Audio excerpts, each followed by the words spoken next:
Hello everyone, fundamental analysis के इस video में आपका बहुत बहुत स्वागत है। तो ये जो फंडामेंटल एनालिसिस पे ये हम वीडियोस कर रहे हैं, इसमें बेसिकली हम ये सीख रहे हैं कि किन पैरामीटर्स के आधार पर आप किसी कंपनी का इन डेप्थ एनालिसिस परफॉर्म कर सकते हो। बेसिकली आज के वीडियो में जो हम बात करेंगे वो हम फंडामेंटल एनालिसिस की बात करेंगे, क्योंकि कंपनी एनालिसिस फंडामेंटल एनालिसिस का ही एक सब टाइप है। फंडामेंटल एनालिसिस में मेनली तीन चीजें आ जाती हैं। सबसे पहला है इकोनॉमी एनालिसिस, दूसरे नंबर पर आ जाता है इंडस्ट्री एनालिसिस और थर्ड नंबर पर आता है कंपनी एनालिसिस, जिसके अंडर फिर मैनेजमेंट एनालिसिस वगैरह ये सब कवर हो जाता है। तो जो पॉइंट नंबर 3 है, यानी कि जो कंपनी एनालिसिस है, उसके बारे में ऑलरेडी हम एक वीडियो कर भी चुके हैं, जिसमें हमने balance sheet, profit loss statement, assets क्या होते हैं, लायबिलिटीज क्या होती हैं और कितने टाइप के एक्सपेंसेस होते हैं, ये सब टर्मिनोलॉजीज कवर की थी।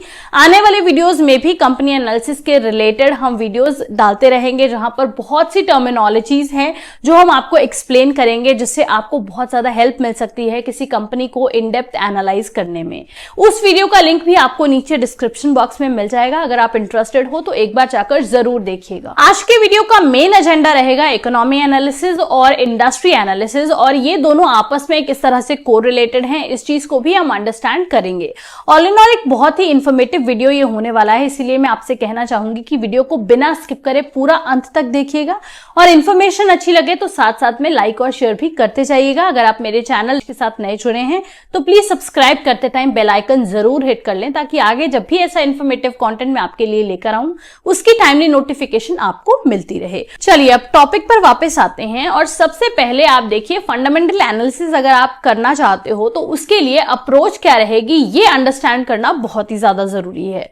कुछ एनालिस्ट क्या करते हैं, सबसे पहले इकोनॉमी एनालिसिस परफॉर्म करते हैं, उसके बाद वो पूरी इंडस्ट्री को एनालाइज करते हैं and then they do company analysis. इसको बोला जाता है टॉप टू बॉटम अप्रोच। और कुछ एनालिस्ट इसका उल्टा करते हैं, पहले वो कंपनी एनालिसिस परफॉर्म करते हैं, then they do industry analysis followed by economy analysis. इस अप्रोच को बोला जाता है बॉटम टू टॉप अप्रोच। अब इन दोनों अप्रोचेस में से आप कोई सा भी फॉलो कर सकते हो as per your convenience and understanding, but आज के वीडियो में हम यहाँ पर एजुकेशन पर्पस से जो भी समझने की कोशिश यहाँ पर कर रहे हैं, उसके लिए मैं फॉलो करूंगी टॉप टू बॉटम अप्रोच। तो इसमें नंबर 1 पर हम कवर करेंगे इकोनॉमी एनालिसिस को। एक देश की इकोनॉमिक स्टेटस को जितने भी बेसिक पैरामीटर्स दर्शाते हैं, उनकी नॉलेज इसमें आपको होनी चाहिए, जैसे कि gross domestic products that is GDP हो गया, या फिर किसी देश की इन्फ्लेशन होगी। और ये जितने पैरामीटर्स हैं, जीडीपी वगैरह, ये जो भी है, ये सब इंफॉर्मेशन आपको पब्लिक डोमेन में अवेलेबल भी रहती है। आप इसे आराम से असेस कर सकते हो और अपनी अंडरस्टैंडिंग यहां पर उस इंफॉर्मेशन के आधार पर बिल्ड कर सकते हो। लेकिन यहां पर सबसे पहले आपको समझना क्या है कि एक देश की इकोनॉमी क्या ऊपर जा रही है या नीचे आ रही है, क्या सही है क्या गलत है। जैसे अगर मैं जीडीपी की बात करूं तो जितना हायर जीडीपी होगा वो किसी भी देश की इकोनॉमी के लिए ज्यादा बेटर होगा। अब यहां पर आपको क्या अंडरस्टैंड करना है, आपको ये आइडेंटिफाई करना है कि जिस भी देश का आप इकोनॉमिक एनालिसिस परफॉर्म कर रहे हो, उसकी जीडीपी क्या ऊपर जा रही है या फिर नीचे आ रही है। Next important factor is inflation. अब अगर किसी भी देश में इन्फ्लेशन बहुत तेजी से ऊपर जा रहा है तो वो भी कोई अच्छा साइन नहीं है।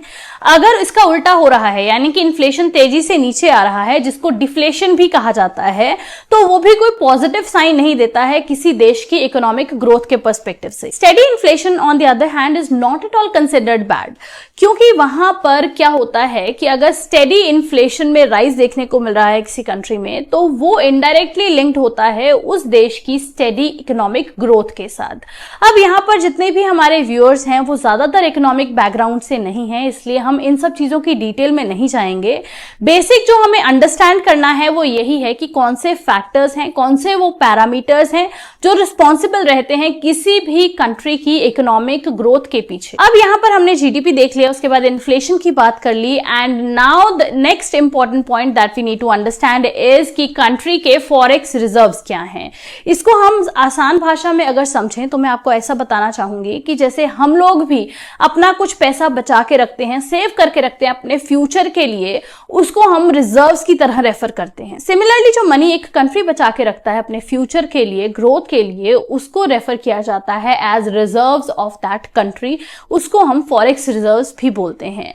अब 1991 में क्या था, इंडिया के पास बहुत ही कम फॉरेक्स रिजर्व्स बचे हुए थे, और अगर हमारा देश वही सेम इकोनॉमिक पॉलिसीज के हिसाब से चलता रहता तो बैंकरप्ट होने की नौबत आ जाती, जो एक बहुत ही भयानक चीज है कि एक पूरा का पूरा देश ही बैंकरप्ट हो जाए। अब इसको अंडरस्टैंड करने के लिए आप इस वक्त पाकिस्तान की करंट इकोनॉमिक कंडीशन को देख सकते हो। जो इस वक्त पाकिस्तान की इकोनॉमी के हालात हैं वही हालात थे 1991 में भारत की इकोनॉमी के। तो यहाँ पर अब पाकिस्तान सरकार के सामने एक बड़ा टास्क ये है कि किस तरीके से वो अपनी इकोनॉमिक पॉलिसीज को रीएस्टैब्लिश करते हैं ताकि इस सिचुएशन से देश को बाहर लाया जा सके। खैर, अब ये तो बात रही पाकिस्तान की, हम इंडिया की बात कर रहे हैं। तो इंडिया के जो फॉरेक्स रिजर्व्स हैं उसमें एक बड़ा राइज देखने को मिला है एज कंपेयर टू 1991। यहां पर पॉइंट ये है कि जितने ज्यादा एक कंट्री के फॉरेक्स रिजर्व्स होंगे उतना ज्यादा बेटर होगा उस देश की इकोनॉमिक ग्रोथ के पर्सपेक्टिव से। But now the question is कि एक कंट्री के फॉरेक्स रिजर्व्स किस तरीके से ग्रो करते हैं, उनको कैसे बिल्ड किया जाता है। अब यहां पर एक होता है बीओपी, यानी कि बैलेंस ऑफ पेमेंट। अगर किसी कंट्री का बीओपी अच्छा है तो वो इन टर्न हेल्प करेगा उनके फॉरेक्स रिजर्व्स को बिल्ड करने में। सिंपल वर्ड्स में मैं आपको एक्सप्लेन करूं तो यहां पर बीओपी का क्या मतलब है, कोई भी देश है वो कुछ एक्सपोर्ट करता है, कुछ इंपोर्ट करता है। अगर हम उस कंट्री का एक्सपोर्ट देखें और इंपोर्ट देखें और उन दोनों को कंपेयर करें तो अगर एक्सपोर्ट ज्यादा रहेगा इंपोर्ट के कंपैरिजन में तो वहां पर उसको बोला जाता है surplus BOP. On the other hand, अगर एक्सपोर्ट इंपोर्ट के मुकाबले कम रहता है तो उस चीज को बोला जाता है डेफिसिट बीओपी। अब यहां पर अगर किसी देश का बीओपी जो है वो सरप्लस है तो उसको नॉर्मल सर्कमस्टांसेस में एक अच्छा पोजीशन कंसिडर किया जाता है, लेकिन कुछ ऐसे भी सर्कमस्टांसेस होते हैं जहां पर डेफिसिट बीओपी को भी अच्छा माना जाता है एज पर इकोनॉमिक्स, अगर इसको समझा जाए तो। अब आपके लिए यहां पर मेरे पास एक सवाल है जिसका आंसर आपको मुझे नीचे कमेंट सेक्शन में जरूर देना है। क्वेश्चन इज कि इंडिया का क्या पोजीशन है, इज इट सरप्लस बीओपी और इट इज डेफिसिट बीओपी। क्या हमारा देश एक्सपोर्ट ज्यादा करता है या इंपोर्ट ज्यादा करता है? इसका जवाब आप मुझे नीचे कमेंट सेक्शन में जरूर दीजिएगा। और यहां तक का वीडियो अगर आपको नॉलेजेबल लग रहा है तो प्लीज साथ साथ में लाइक और शेयर करते जाइएगा और ऐसे ही हमें मोटिवेट करते रहिए ताकि आगे भी आपके लिए ऐसा अच्छा कंटेंट हम लाते रहें। अब क्वेश्चन पर वापस आए तो यहां पर मैं आपको बता दूं कि अनफॉर्चुनेटली इंडिया डेफिसिट बीओपी है, यानी कि हमारा इंपोर्ट एक्सपोर्ट के मुकाबले काफी ज्यादा रहता है। हमारा जो देश है ये क्रूड ऑयल मेनली इंपोर्ट करता है, जिसकी वजह से हम हाईली डिपेंडेंट हैं बाकी देशों के ऊपर। इस वजह से गवर्नमेंट भी काफी ज्यादा फोकस्ड है इलेक्ट्रिक व्हीकल सेक्टर की ग्रोथ की ओर, बिकॉज सरकार भी ये चाहती है कि पेट्रोल और डीजल पर चलने वाली गाड़ियों को पूरी तरह से इलेक्ट्रिक व्हीकल्स के साथ रिप्लेस किया जाए।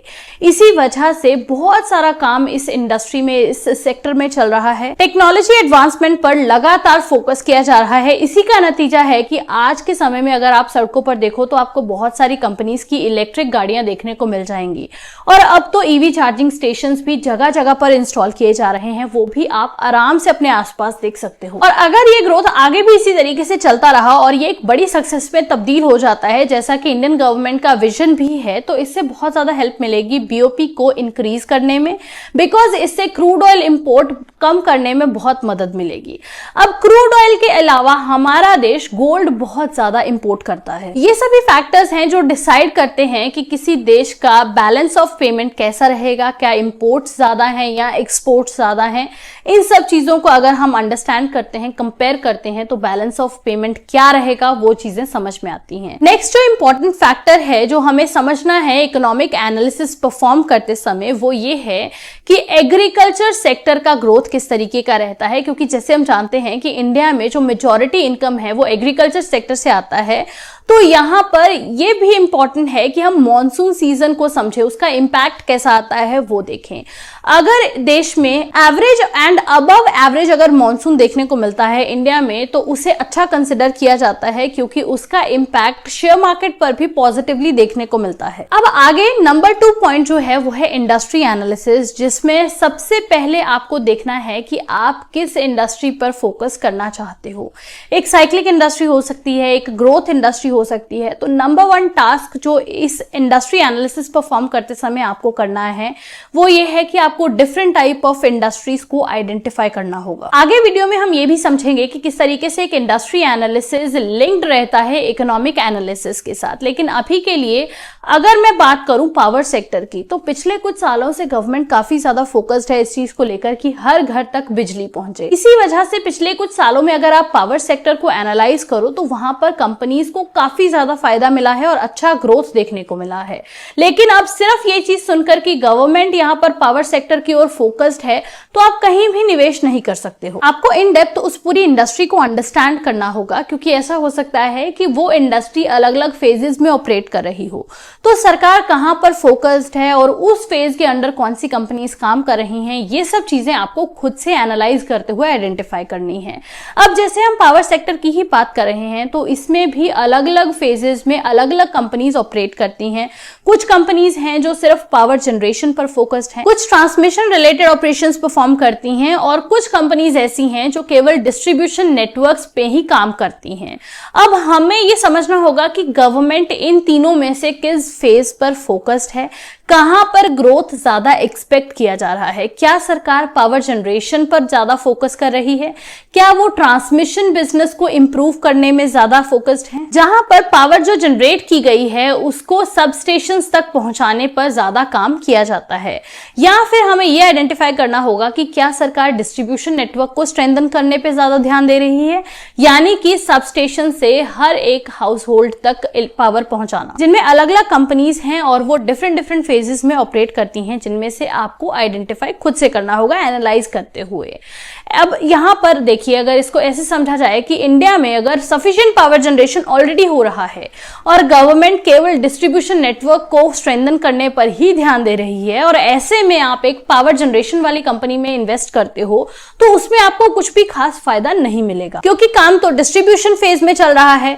तो इसीलिए आपको पूरी इंडस्ट्री को ही एनालाइज करना है और ये ध्यान देना है कि किस फेज में काम चल रहा है और उस फेज में कौन सी कंपनीज हैं जो ऑपरेट कर रही हैं। उसमें से आपको एक अच्छी कंपनी को आइडेंटिफाई करना होगा based on your own research and analysis. अब यहां पर हमने सबसे पहले क्या समझा कि अगर आपको फंडामेंटल एनालिसिस परफॉर्म करना है तो उसके अंदर मेनली कितने सब टाइप्स आ जाते हैं, कौन सा अप्रोच किस तरीके से फॉलो किया जा सकता है पूरा फंडामेंटल एनालिसिस परफॉर्म करने के लिए। उसके बाद हमने देखा कि इकोनॉमिक एनालिसिस परफॉर्म करने के लिए कौन कौन से फैक्टर्स जरूरी हैं जिनके बारे में आपको स्टडी करना है, जिनकी नॉलेज आपको होनी चाहिए। Then we understood industry analysis किस तरीके से परफॉर्म किया जाता है, एक बहुत ही अच्छा रेफरेंस लेते हुए। उसके बाद अब आ जाते हैं कंपनी एनालिसिस पर। ऑलरेडी मैं आपको बता चुकी हूं कि कंपनी एनालिसिस के अंडर हम balance sheet, profit loss statement, assets, liabilities और कितने तरह के एक्सपेंसेस होते हैं ये हम सब प्रीवियस वीडियो में कवर कर चुके हैं, जिसका लिंक आपको नीचे डिस्क्रिप्शन बॉक्स में मिल जाएगा। एक बार जरूर देखिएगा, बहुत ही इंफॉर्मेटिव वीडियो है। लेकिन इन टर्मिनोलॉजीज के अलावा भी और बहुत सारी टर्मिनोलॉजीज रहती हैं और बहुत सी रेशोज रहती हैं जिनको अंडरस्टैंड करना भी इक्वली इंपॉर्टेंट है अगर आप एक कंपनी की ग्रोथ को, उनकी प्रॉफिटेबिलिटी को समझना चाहते हो। तो वो भी हम आगे आने वाले वीडियोस में कवर करते रहेंगे। अभी तक आज के लिए इतना ही। अगर आपको ये वीडियो हेल्पफुल लगा हो, इंफॉर्मेटिव लगा हो, तो मैं आपसे रिक्वेस्ट करूंगी कि जितना ज्यादा हो सके इसे लाइक और शेयर करिएगा। इसको सब्सक्राइब करते टाइम बेल आइकन जरूर हिट कर लें। जल्दी मिलेंगे नेक्स्ट वीडियो के साथ, तब तक के लिए take care, thank you for watching and keep supporting.